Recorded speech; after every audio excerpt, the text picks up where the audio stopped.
Hello, thank you for being here. This video is supposed to be about Lady Night by Tamara Pierce.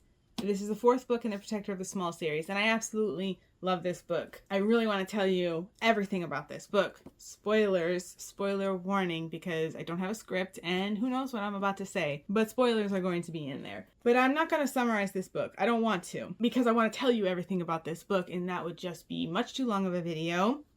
Ask me how I know, check out my page video. And also, I would rather have you read this book, truthfully. And if you happen to be watching this video and you haven't read this book, I think it would be really cool if you manage to find it or borrow it and read it without reading the 3 books that come before it in the series. I am of the opinion that this book kind of stands on its own. It's better because of the previous 3 books. You get to see Kel's journey to become Kel the commander that she is in this book. But if you are okay with a female protagonist in a fantasy world with a military setting, I think this is a fantastic book, and I would like to get the opinion of somebody who didn't follow along with Kel's journey. So if you've already had that experience, or if that experience comes to you sometime after watching this video, come back and drop a comment. Tell me what you thought of this fantastic book, please. Thank you very much.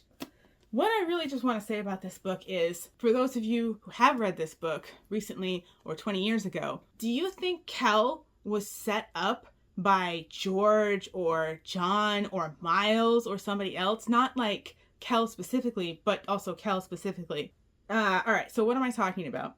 Kel, Lady Night. First Lady Knight in over 100 years who didn't have to disguise her gender in order to become a knight. She's 18 years old. The country, kingdom, Tortall, is now in open war with the kingdom to the north, Scanra. But the king is constantly being changed because their clans are constantly at war with each other. They are a threat to Tortall because they will continuously raid, or pirate ships will attack the coastal borders, but they're never able to organize into a proper army. Well, there's a new king, King Maggur, in this book, who has managed to unite all the clans under his banner and become the king. We find out through the story, it's because he's got hostages. He's acquired the wives and children of many of these other clan warlords, and so by keeping their family members hostage, he keeps them under his control and keeps them sending their people to fight against Tortall. Maggur also has a mage working necromancy for him. This mage, his name is Blayce. Kel refers to him as the Nothing Man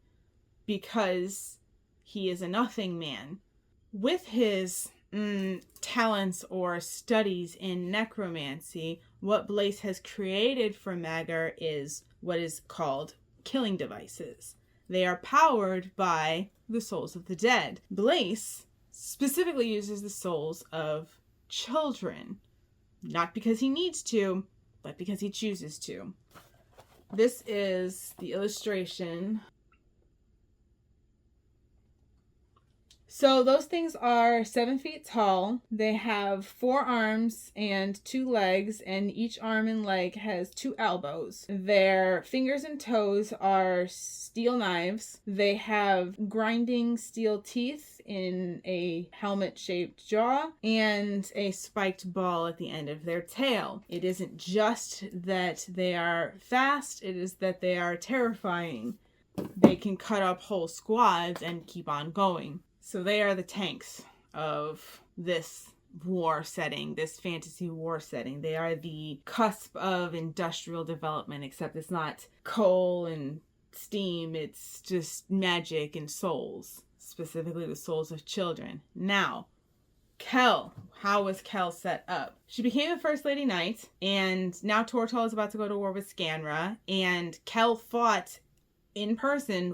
She killed one of the killing devices with the help of a squad of soldiers. When she struck its helmet, broke its helmet, the ghost of a child came out. At the time, while it was horrifying, Kel had no information about what any of that was. She goes through her ordeal of knighthood in the chamber of the ordeal, and therein she meets the entity that powers the chamber. It's not so much that it gives her a mission or a vision, but it gives her a forewarning, something as it says, I thought you would like to know that your path will cross with Blayce's path. Not when, Not where, not how many people would die in the meantime, as Kel says, but that at some point, at some time, their paths would cross. So that haunts Kel for the entirety, or the first 2/3 of the book. She knows the mage is collecting children and killing them and using their souls to power these killing devices that are then being sent against the people of Tortall, Kel's people, and she can't fight right now because she's been given the command of a refugee camp. It's referred to as a refugee camp, but it does have the wall around it. But it's not a fort. It's a collection of people who have been displaced from their homes, who have been hungry for most of the winter because they've been holed up in other existing forts and castles in the area that don't have room for them. So they've been moved now to this new building where there's Kel as their commander. Yeah, Kel is well trained for the position that she's in, but she is also 18 years old. A knight who's so green they might as well be planted in a field. A knight who's so green the paint is still wet on her shield. But Kel has to do the best that she can with the situation that she's in. She knows that her path's going to cross with the bad guy. She isn't able to fight on the battlefield right now because she has this responsibility, which is to protect and train these refugees to protect and defend themselves and fight off the regular raids of the Scanran army. These side parties do keep taking forays against them. Knowing that there's all these refugees being sent to this one camp, and Kel, this is what I mean with what's Kel set up. She only has 40 soldiers, 40 regularly trained soldiers, plus 2 knights who are both first-year knights along with her. There's no senior knights. And up to 500 civilian refugees, about 200 children, while they have a mage who is using children to power the killing devices. I just wonder if that camp was set up as bait, or if all of these intelligent heroes were really that short-sighted. And which is the better story? This fact is discussed within the story more than once. Kel spends time stressing about it, and they have council meetings where it's discussed that, yeah, they're trying to get the resources together to get these civilians moved away from the border, but it probably isn't going to happen before the end of the summer at the earliest. So what makes the better story? That the supporting protagonists were too short-sighted to realize the immediate danger of fuel being left within reach, the souls of these children being left within reach of the borderland, of the border in dispute, or that one of the protagonists made a calculated decision to put 3 first-year knights in charge of a camp of over 500 people with only 40 soldiers, knowing that a necromantic mage used the souls of children to power the killing devices. Was that bait too tempting to pass up? Because 2/3 of the way through the book, the thing Kel has been fearing from page 1 happens, and the refugee camp and all of the people that she's been taking care of and working with and resolving conflicts with and watching them grow stronger and stand taller get captured, or so many of them killed. So what does Kel do, right? This thing has happened. Her people have been taken from her. Her commander, the training master, who was her adversary for the first 2 books in the series, tells her not to rescue her people, to bury the dead, and to report back to command.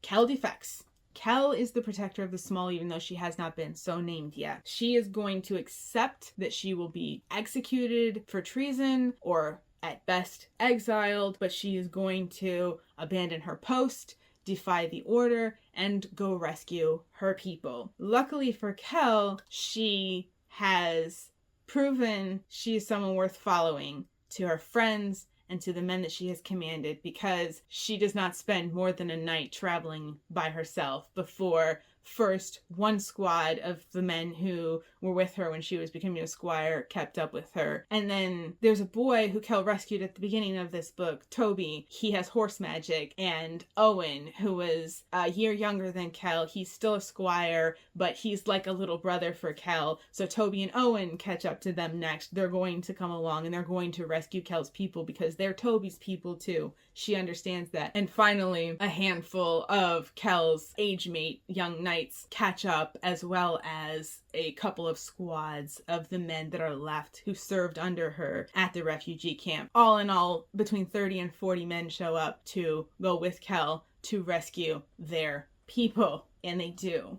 And it's a really intricate sequence of refusing to give up and persistence against seemingly unbeatable odds. After they've rescued all these civilian refugees and then all the children, and then on top of that, of course, spoilers, last warning, Kell kills the mage. And this is one where the magic of the killing devices is directly connected to their creator. All the killing devices all across the battlefronts drop. And Kell did that. But Kell, at this moment that she has done that, thinks she has been a traitor to her country, so she is still doomed to exile or execution. She considers running away, but realizes that would be running away from the responsibility of what she did, and she's not going to do that. She knows she made the right choice. She's going to accept the consequences. She crosses the border back into Tortall. Her commander is there, her former training master. He just tells her one of the hardest things that any commander has to learn is not to give an order that they know won't be obeyed. I gave you the responsibility of that refugee camp, knowing you would use all the tools at your disposal to do your best to protect them, and I can't now tell you that I didn't want you to take that responsibility seriously. So that is the way that Kell is sort of able to rescue her people, but not be branded as a traitor for abandoning her post and defying her commander. But I say all that to say, I think it would have been an impossible nightmare for the king, John, to follow through with the law on this one, because that would be saying, hey, Lady Knight broke the law, so we're going to exile or execute her, even though the reason she broke the law was to rescue 500 people, almost half of them children. And not only that, but because these other guys followed her, we have to execute them as well. That just happens to be 5 of the 6 knights that were just knighted last year. And they also all happen to be friends of the crown prince. Yeah, I don't think that would have worked out if they had tried to follow the law on that one. So the best thing Wilden could do would just be say, I shouldn't have told you not to go. I'm glad you went. Welcome back. Welcome home, Lady Knight. Oh, and a structural thing. I just thought of this. I didn't even write this down. So this ties back to something I mentioned in one of my previous videos. I think the video on Paige. Alana was the Lady Knight before Kell, who disguised herself as a boy to become a knight. Alana was the main character of the Song of the Lioness series, first series by Tamara Pierce. Alana is the first person to speak in the first book in the Protector of the Small series. In that way, she, the former protagonist, is passing off the torch to the new protagonist. But that torch passing is interfered with by the training master. Yeah, he just interferes with that communication between Alana and Kell. And so at the end of the book, he has the final conversation with Kell, but Alana slips a note to Kell. Kell doesn't know it's her, but either way, in that way, Alana gets that last word in to Kell. And the same sort of thing happens at the end of the next book. The training master has the conversation with Kell, but Alana gets to have the last written word with Kell. Third book, Kell and Alana finally actually have a conversation with no presence of the training master at all because of things that happened in the third book. Here we are finally at the end of the fourth book, and there's no Alana around anymore because Kell and her former training master have reached a place of respect and understanding with each other, so they are able to just, communicate without interference, just like Alana and Kell were able to communicate without interference. That's an example of Tamara Pierce and her writing structures and resonance and style and those things that I love that get me all this silly, giddy. There is plenty more I could say about this book, but you should just read it. I've said what I think I need to say. If this is a book that you know, I would be interested in your thoughts on the question that I sort of posed at the beginning, which was about if Kell was set up for her people to be taken by Blayce, like purposefully, or if it just sort of happened because of clumsy human error or short-sightedness. and perhaps which makes the better story, which is the better setup. Yeah, if you have any questions about it because you haven't read it and I talked too fast or I wasn't too clear about something, drop that too. I will do my best to answer it. Next video is most likely going to be about the Immortals, like a pre-reread kind of summary video like I did for this one, because I finally bought Tempest and Slaughter, but I want to reread the Immortals series before I go into Numaire's first book. I am not Numaire's biggest fan, but I am a big fan of Kel. Anyway, thank you for your time, and I'll catch you on the next video. Bye.